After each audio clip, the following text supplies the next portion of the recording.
মহিলা মানুষ বড় ভেজাল রোগ। মহিলা মানুষ যেখানে যায় সেখানে একটা ভেজাল লাগায় থাকে। মহিলা মানুষের দ্বারা কোনো কাজই হয় না। এরা কোনো কাজই করতে পারে না। এই কথাগুলো কে শুনছে না আমার মতো? হ্যাঁ, শোনার অনেক কারণ থাকে। আমরা মহিলা মানুষ আসলে একটা বড় ভেজাল্লা লোক। কারণ যেখানে যাই সেখানে একটা অঘটন ঘটে থাকে। হ্যালো এভরিওয়ান আসসালামু আলাইকুম। সবাই কেমন আছেন? আশা করি সবাই ভালো আছেন। দেখতে পাচ্ছেন আমরা বাহিরে যাচ্ছি। হ্যাঁ, এটাতে ২ বার বাহিরে যাওয়া হলো। আর আমরা হচ্ছে আমার বড় বোনকে নিয়ে ১ম বারের মতো হচ্ছে ছোট ভাইয়ের বাসায় বেড়াতে গিয়েছিলাম। তা যখন আমি আমার বাসা থেকে উত্তরা ১৪-৫ যেটা ওইখান থেকে আমি যখন মেট্রো রেলে গিয়েছি নামবো ঠিক তখনই আমার মনে পড়েছে যে আমার বাসায় আমি লক করে আসিনি, তালা মেরে আসিনি। এরকম কার হয় এরকম আমার মতো? ঠিক তখনই আমার হাসব্যান্ড ফোন দিয়েছে পাশের বাসা থেকে ৳৭৫,০০০ র মোবাইল হারিয়ে গেছে। এই কথা শুনে তো আমার মাথায় কোনো সেন্স নাই। যাই হোক আবার রিটার্ন চলে যাইয়া সে চলে যেয়ে আমারে দেখতে পাচ্ছেন আমার ছেলেকে বাসায় মানে তাদের কাছে রেখে গিয়েছিলাম। আর আমি যাই আবার দেখে আসছি। পরে দেখলাম না, আল্লাহ মাফ করেছে। আমি হচ্ছে তালা মেরে এসেছি। আসার পরে দেখি বিশাল বড় হচ্ছে লাইন দেয়া। আমি যে তাদেরকে বলে যাব যে আপনারা একটু লাইন ধরে টিকিটটা কাইটেন সেটাও বলতে পারেন। ওই যে মাথার ভিতরে যে একটা সেন্স ঘুরতেছে বাসা তালা মেরে আসিনি। আসলে আমরা একটা ভেজালের লোক। এরকম আমার মতো কার হয়? বাহিরে বেরোনোর পরে মনে হয় তালা মারিনি। যাই হোক চলে আসছি পরবর্তীতে প্রায় আধা ঘন্টার মতো দাঁড়িয়ে থেকে ট্রেনটা মাশাআল্লাহ ধরতে পেরেছি। পড়ার পরে হচ্ছে বাহিরে একটু ভিডিও করলাম আর আমার ছেলে তো দাঁড়ায় থাকবে। আর ১ম বারের মতো আমার বোনকে নিয়ে গেলাম। যাওয়ার সময় যে এইরকম একটা ঘটনা ঘটবে সেটা ভাবতেই পারিনি। গেলাম মিষ্টিওয়ালার দোকানে সেখানে একই কাণ্ড ভাই টাকা দিয়ে মনে হচ্ছে টাকা রিটার্ন নিয়ে ব্যাগে চলে আসছি। গেলাম ফলের দোকানে সেই একই কাণ্ড।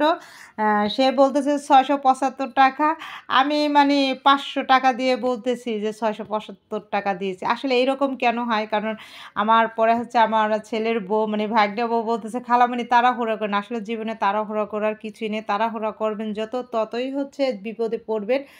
আর তাড়াহুড়া জীবনে কোনো কিছুই ভালো হয় না সেটা আমি থেকেই বুঝতে পারছি। কারণ হচ্ছে আমি সকালবেলা আসলে অনেক তাড়াহুড়া করে রেডি হচ্ছিলাম, বাইরে বেরোচ্ছিলাম। তা একটার পর একটা আমার এরকম অঘটনা ঘটে যাচ্ছে। আবার দেখেন এইখানে যে এত কষ্ট করে বাচ্চা-কাচ্চা নিয়ে গেলাম।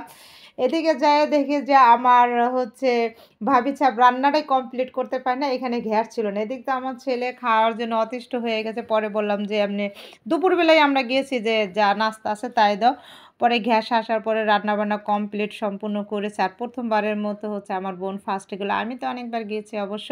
যাই হোক আমরা হচ্ছে দুপুরে আয়োজন ছিল দেশি মুরগি, তারপর হচ্ছে গরুর মাংস, পোলাও, ডাল, কই মাছ ভাজা এগুলো ছিল। আপুর হচ্ছে আমার ছোট আ ভাইয়ের বউটা হচ্ছে একটু অসুস্থ, প্রেগন্যান্ট। এর জন্য আসলে এত কিছু করতেও পারে নাই। আর যেহেতু এই ভিডিওটা হচ্ছে আমার বোন যাওয়ার আগের দিন, কারণ ওই ফার্স্ট টাইমে গেছে। যেহেতু তাড়াহুড়া করে আসছে, আবার এদিকে হচ্ছে আমার ভাগ্নি বলছিল যে, মিরপুরে আসলে সবাই তো হোপে কেনাকাটা করেন জানি মিরপুর হোপ থেকে ২-১ টা প্যান্ট কেনার জন্য। পরে ওর জন্য প্যান্ট আর টপস কিনতে গেলাম। আসলে অনেকদিন পরে মিরপুর হোপে গিয়েছি। আর এই তো আসার সময় এদিকে আবার আমাদের বাসায় চলে আসতে হবে সন্ধ্যার সময়। পরে হচ্ছে আমার বোন আবার বিকেলের নাস্তাটা নিয়ে বিকেলের নাস্তা খাওয়ার পরে যখন আবার ভাবছি যে রওনা দেবে, এদিকে হচ্ছে ৮ টার ভিতরে মেট্রো রেলের টিকিটটা মানে হচ্ছে পাওয়া যায় না। পরবর্তী আর বাচ্চা-কাচ্চা নিয়ে এত রাত্রে আসতে হবে। যখন আবার খাওয়া-দাওয়া শেষ করে রওনা দিয়েছি, তখন আবার ঠিক চাবিটা বাসায় রেখে আসছি। ঠিক আবার চলে আসছি সেই ভাইয়ের বাসায় চাবি নেওয়ার জন্য। যাই হোক এত ঘটনা আমার সাথে ঘটলো। সারাদিন আপনাদের সাথে এরকম হয় কিনা অবশ্যই একটু কমেন্টস করে জানাবেন। পরবর্তীতে চলে আসলাম বাসার উদ্দেশ্যে। যখনই ট্রেনে উঠবো টিকিটটা আবার আমার নষ্ট হয়ে গেল।